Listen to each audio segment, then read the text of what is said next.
Hi, I'm Lauren, and welcome to Brain Stuff. Okay, so billions of people eat bread every single day, but have you ever actually thought about how it works? Sure, the bread-making process turns hard kernels of wheat into something airy, soft, and delicious, but how? Is it magic?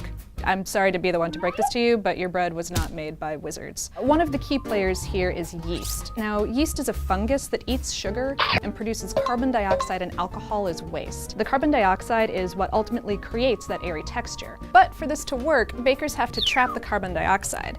A protein group called gluten is what comes in handy here. It's a stretchy substance, technically a viscoelastic matrix, and that's a little bit like bubblegum. The gluten in bread wheat is actually a mix of a bunch of different proteins. When they're combined with water, they create a lot of chemical bridges and protein chains, which we collectively call gluten. Okay, so when bakers knead bread dough, they develop this gluten further by linking its molecules together, making it even more stretchy. And then once the yeast begins producing carbon dioxide bubbles, the dough catches those bubbles in little gluten balloons, and then the whole loaf starts to rise. As the bread bakes, the proteins heat up and then set.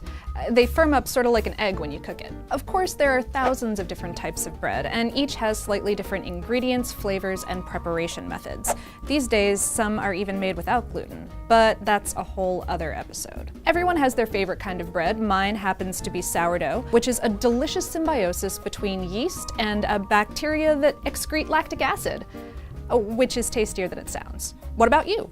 If you'd like to let us know, there is a convenient comment field hovering somewhere below me on your internet web browser.